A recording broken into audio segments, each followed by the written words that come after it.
Good afternoon, everybody. Welcome back to A Dairyman's Diary. I am Frank, your humble host, leading you through the next kind of 20 minutes or so. And we are baling our silage, everybody. This is field number 2 we're in now. There we go. We've got Phil behind me in this trusty little old Massey there. It's a great tractor, actually. Looks fantastic. So we are just going to back up here a little bit more. It's perfect. And away we go. So this is field number 2. We've just done the one on the hillside there. We didn't get a great deal of bales off of there. This one's a little bit thin as well, but we've still got plenty to go at, so I'm not too concerned.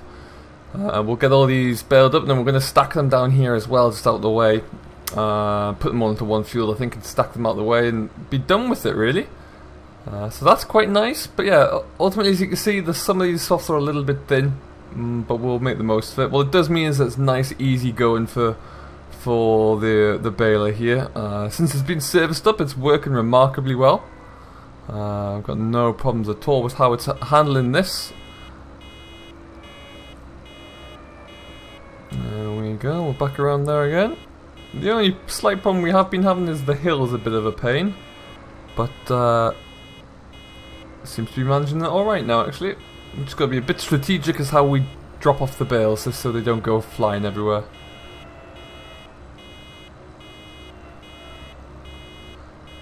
But we will just... oh, there we go, stop again.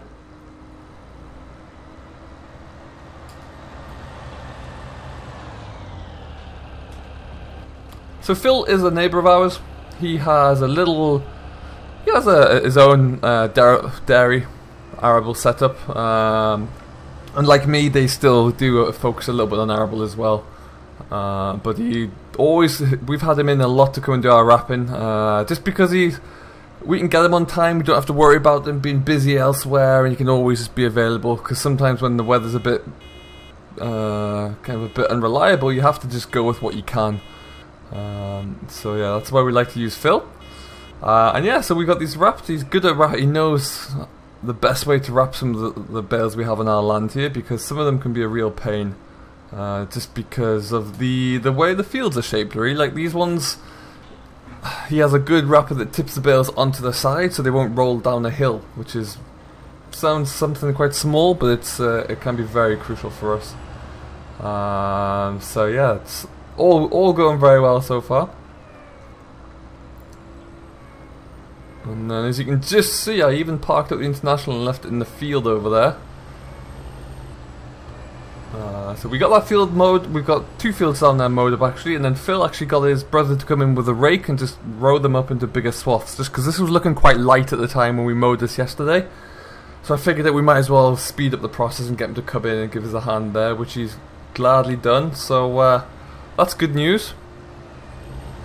Now we'll just continue pushing up, and this field shouldn't take too long for us to finish at all, really. Not too bad at all. We'll just let the net wrap round. As you can see here, we've still got the tank on the front for the additive, which is working very well. The bale is working a charm since it's been serviced, actually, it really is. This bale is in the region of about 10 years old, and it's still working flawlessly, really. So that's fantastic news moving for the future, really. Moving forward, we always want a good, reliable baler. Let's take this one. Oh, he's left that bale for some reason. Let's find out what's up with that one. But yeah, there's a little bit more grass on the floor here. A little bit thicker swaths, which is good. He's right up behind me. He's missed 2 bales now, actually.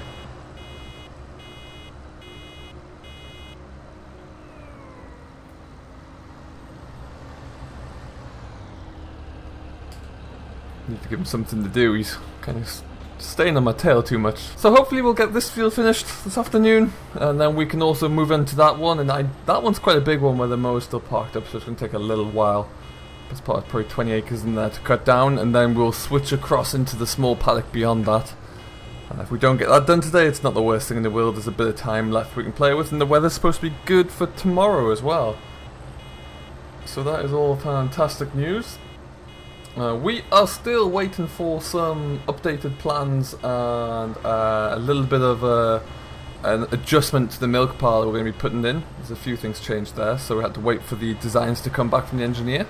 But they will do very soon, no doubt, and we should be able to get firing with those.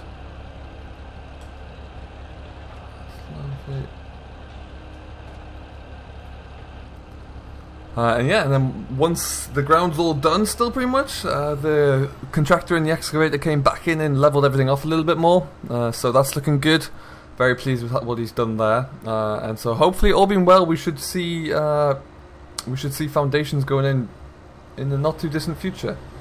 Be a good thing to get that kind of ticked off. Now I think we'll just come up here and tidy this bit up a little bit. Missing a few bales. I'll have to go and see what's up with this wrapper, why he's missed those. But we will just tidy this up. There's a lot of loss in this corner. That's better. Lovely stuff. So we will push through this field. I'll go and see what's going on, see why Phil's left those, and then we'll jump into the next door field and get cracking.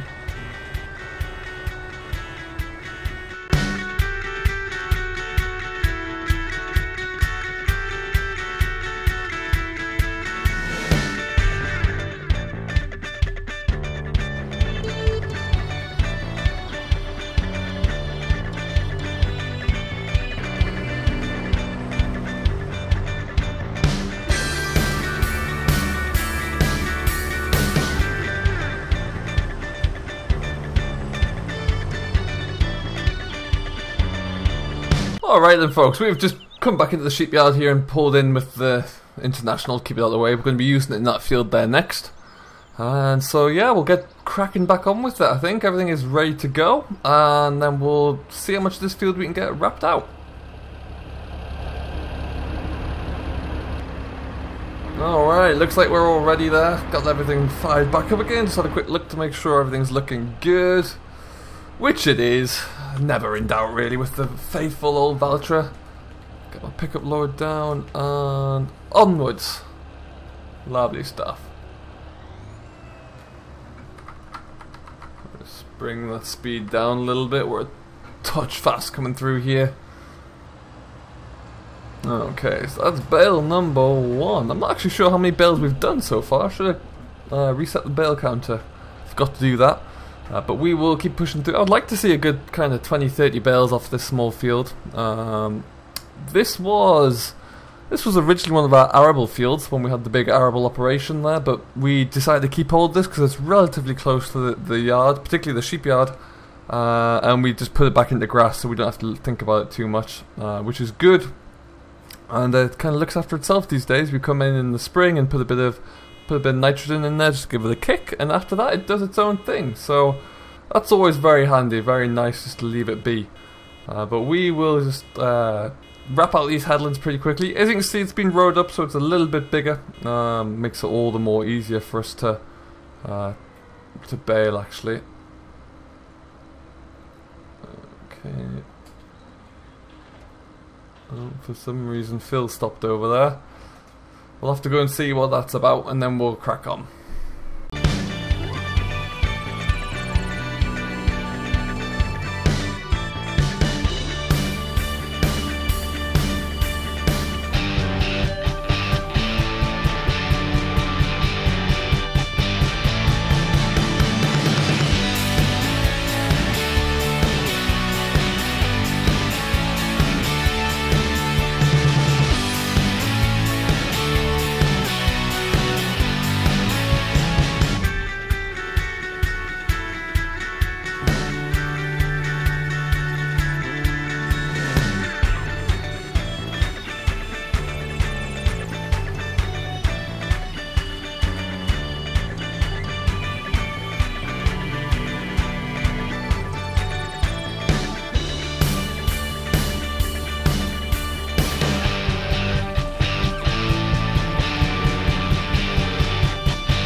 Alright then folks, as we just finish off this last headland here, we're making some decent progress here actually. I'm very happy with how it's going. There's quite a few bales dotted around.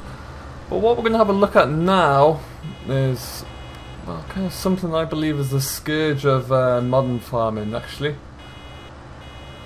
So we'll lift the pickup up and we'll just have a cruise down here. We'll start taking out one of these rows. And take out this one here. So before we go any further, we're just going to stop and we'll just turn off the PTO. So you may have seen this as we've been doing the rounds. There's this big white mound of stuff here. This is someone fly tipping. Now this has been a common occurrence around some of my fields here. This is some form of industrial builder's waste really, not sure what it is. And rather than the said offenders paying to have this removed off their site somewhere, they choose just to kind of sneak into the middle of one of our fields in the middle of the night and just dump it. So they've been doing this quite a bit. We are unable to track them down or trace them, but I don't know what that is, so as a result I'm not going to touch any of this swath here because I just don't know what's in there, what it is. I actually had one of my agronomists come out and take a sample of it. They're going to test it to see what it is and see how toxic it is and see if we have to take any actions to the field really. So that's been dumped there, so that's very frustrating, and of course it costs me money to dispose of that, so we need to come in and do that soon. But yeah, otherwise we're making a few bales, we're cracking on, making some good progress here, which is lovely news. Elsewhere as we look around the rest of the field though, we've got some nice good swaths here, nice and thick, plenty of dryish grass to grow out as well, which is lovely, and it's got some good leaf to the grass still, which is important for us. This did have quite a big presence of clover in here as well before we mowed it, which is fantastic. Clover is like a plant that has very high nitrogen values, so it auto fixes the nitrogen levels within the soil, which is fantastic. But yeah, overall very impressed with it. There's two bales there that we need to fish out. Phil couldn't get to those ones before they rolled into the hedge, so we'll have to pull those out a little bit more, make it a little bit more accessible for the man, and then we should get the rest of this field kind of wrapped up. Bales wise, it's a great job that when the wrapper is finished it rolls them onto the side, makes them a great deal easier to manoeuvre, and also they don't end up in the hedge like that one. But yeah, ultimately a very nice firm solid bale. We've got the pressure wound quite tightly on the baler, so it's putting a lot into the bale. We don't want them too soft there at all. And then yeah, this has when he's wrapping them, I think the bale wrap has 36 rotations for each wrap, so I think that equates to about 3 layers of plastic per bale, I think. I'd have to check with Phil on that one, but that's around the level, which is good. It means that it's a nice solid tight bale there, and it really reduces the likelihood of the bale, of the plastic at least cracking or bursting open, which then spoils the silage inside. As you can see though, in places it's a little bit wet still where the tractor's been slipping, but there's nothing we can do about that. We've just got to push on. So like I say, plenty for us to go out here, and we will do just that. We'll crack on here, and we should get this finished up in the next hour or two, and then it's onwards to the field over the hedge there, you can just see. And then that's us pretty much done. So far silage, second cut silage, or second phase silage is probably more accurate, is going very well, apart from that mysterious waste, which I'm not pleased about, but we'll look into that. In the meantime though, we will push on and wrap this field up. I will bid you farewell from here and jump back into the Valtra. Well folks, we've made quite a nice little hit at that field. It's just gone 5 o'clock, we've had a cup of tea. We've got, how many bales have we got out of here? A good number, not too bad. Creps around the corner there as well, so yeah, we're looking pretty good there. We're going to just take it on over to the field through the hedge there really. Can't really see much from here, but there's only about a 6-acre field there left to do, and then we're done for now, so it shouldn't take us too long at all. I believe Phil is just finishing up his tea, so I can go and get a start, and he should be able to catch up with me quite nicely actually. So we will just tootle around the corner. Came off very well in that field there. It was nice and thick in places actually, so we've got a good number of bales. Very happy with how it's gone. And now yeah, just this little field here that's left to do, with a couple of annoying trees in the middle of it. and then we'll be good. No, I keep forgetting the gate is down the other end. So we'll just swing it around. It's probably a little bit tight to get around there in the first place anyway. And we'll have a cruise down and get these last fields picked up there. Depending upon how many bales we have in total there, which we're probably going to stack up as a hard stand actually, we might go and put them on further up the hill, but depending upon how many we get, we'll either, we've got a couple more fields we can mow, that being one of them over there behind us, and one just on the far side of the sheep yard there. Depending upon how many bales we have, we're either going to bale those into silage or we'll put those straight into hay as well, so we'll see how that one pans out. But yeah, not too bad at all. I changed the additive over in the tank there just before, and that should see us through to finish up everything else we need to do here, so I'm not too concerned about that anymore. And yeah, this field won't take much more than an hour to finish up, I should think, at the very most. Nice and cleanly cut as well. We got, like I said, we got Phil to rake this one up before we came back in with the wrapper on. It makes it a little bit easier, particularly when you got all those trees to bear in mind as well. Typically what we'll be doing is we're likely going to use the pit silage first for the cattle, and then we'll come back to some of the silage bales, and then we kind of just bring them in by the trailer load and leave them in the yard and use them up as quickly as we can there. Because ultimately we need to make sure we have enough for our herd as it continues to expand, so we don't want to cut ourselves short by any stretch. So we will just continue to see this through. Make sure we get enough. We can always make more. Worst case scenario, we'll have it left over for next year or we'll sell it. Either way will be good for us.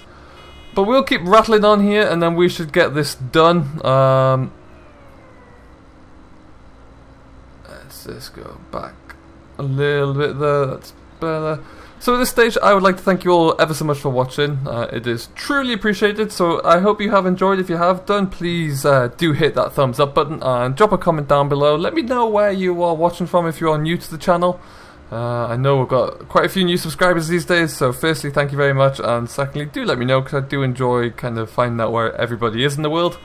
And we will see you in the next ones. So until then, thank you ever so much for watching. As always, do stay safe, enjoy what you're doing, but most importantly, happy farming.